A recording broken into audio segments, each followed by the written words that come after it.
Hey guys, Spirit of the Law here. In this mini-series, we're flipping the usual idea of top 10 lists, which tend to focus on the best civilizations at different specialties, and instead look at the worst civs who have a real uphill battle. Having recently done the archers, I thought this time we'd take a look at cavalry, and which civs would do well to consider other options besides a stable. In terms of what we're looking for here, a bad cavalry civ is really not just a matter of missing techs.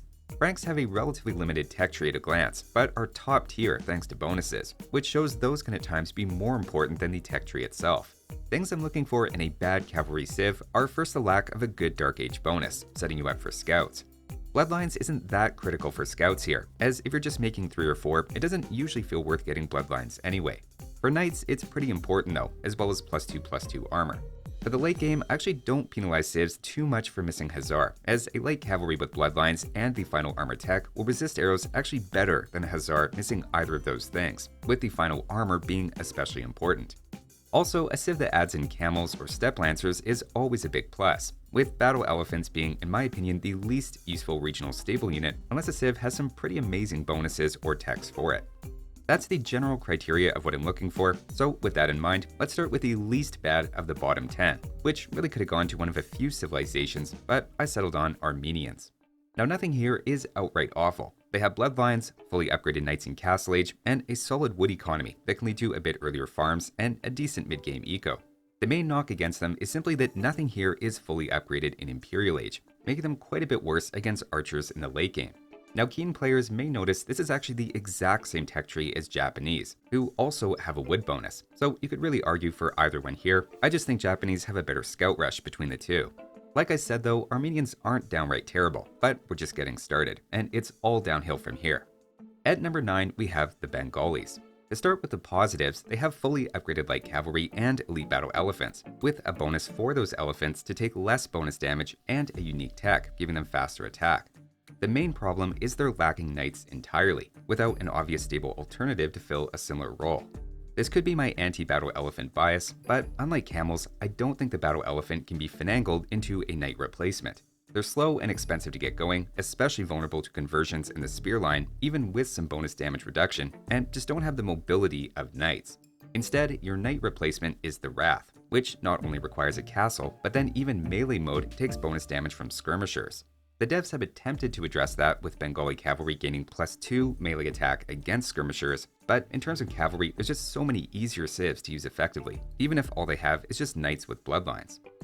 Moving on to number 8, we have the Ethiopians. While they're primarily known for their archers and siege, and to a lesser extent the spear line, at first glance the cavalry isn't that bad either. You have camels thrown in, and unlike Armenians and Bengalis, even add in Hussar. The main problem that lands them on the list is they're missing bloodlines and the final armor upgrade. That means despite having a bit more choice with camels, they feel like some of the worst camels, and the stable as a whole feels like a lot of just plain below average options at any stage of the game. Usually there's at least one unit you can point to as decent, but every option just feels a little worse than for comparable civilizations. Next up at number 7, we have the Vikings.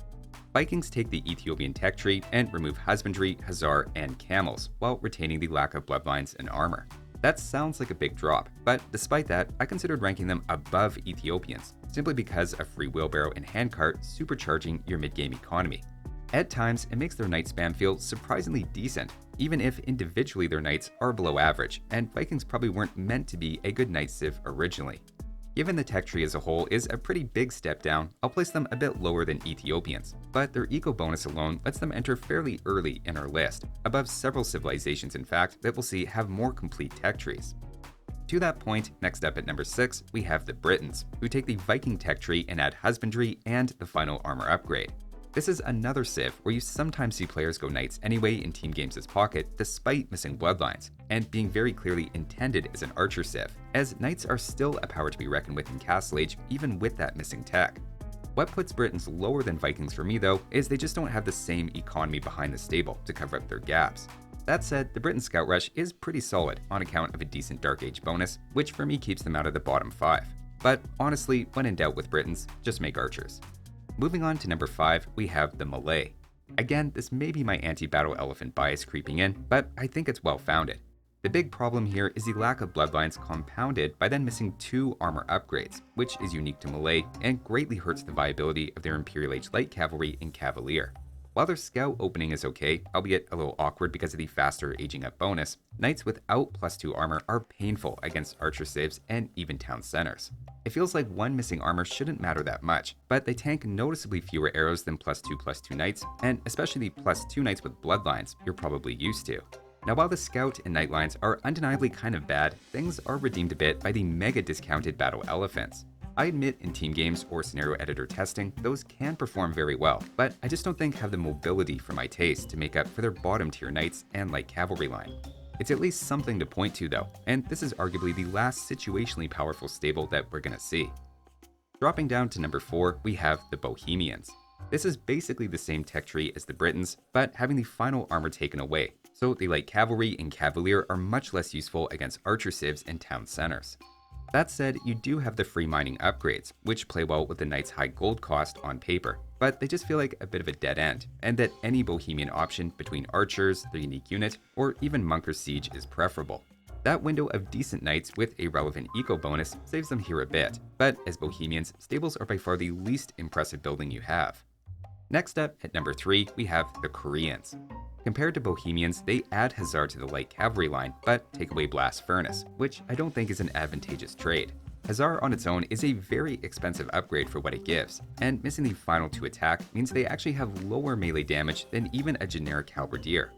Combining the worst Hussars in the game with among the worst Cavaliers, and then having a big swing and miss on their eco bonus reducing the wood cost of units, which offers no help to the stable, is a pretty rough combo. In case it wasn't obvious, I'm also not including cavalry archers or the related war wagon in this ranking. Next, at number 2, in a surprise early appearance, I'm going to put the American civilizations as a group, the Aztecs, Mayans, and Incas. The tech tree isn't much to look at, and obviously they're technically unable to even build a stable, but that doesn't mean they can't make cavalry. With a successful conversion of an enemy stable, or starting with one in Mega Random, Aztec civs can create Shalata warriors, which are functionally knights in terms of their stats. They can then upgrade those units' attack at the blacksmith, and that's it for upgrades. Though personally, I'd support them benefiting from infantry armor in the future to make them slightly more viable.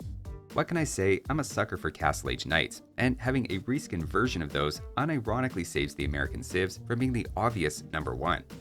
That leaves 1 civ remaining, and you may be wondering which civilization can possibly have worse cavalry than the civs that can't even make stables. It seems like I'm trolling, and maybe I am a bit to make the point, but I genuinely think there's an argument that even worse than the American stable is our number 1, the Drivians. Again, it looks like battle elephant disrespect, but let's walk through this gem of a stable. You have light cavalry missing bloodlines and the final armor, on top of battle elephants that can't be upgraded to elite. I would take any of the stables we've seen over this in a heartbeat, even the Shalata warrior on its own. The only thing that gives me pause are first their extra wood bonus is actually pretty nice for scouts, so a brief scout opening is completely reasonable. The other is their unique techs, first giving battle elephants some HP regeneration, which is kinda meh, but then adding in Woot Steel, so all infantry and cavalry ignore enemy melee armor.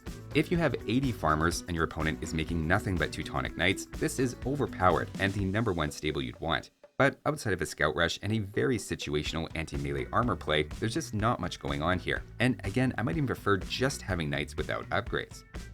So those are my 10 worst cavalry civs. I have to admit these worst 10 lists are a little harder to make than the top 10s for whatever reason, but hopefully it's a nice tech tree refresher at the least. Thanks for watching, and I'll see you next time.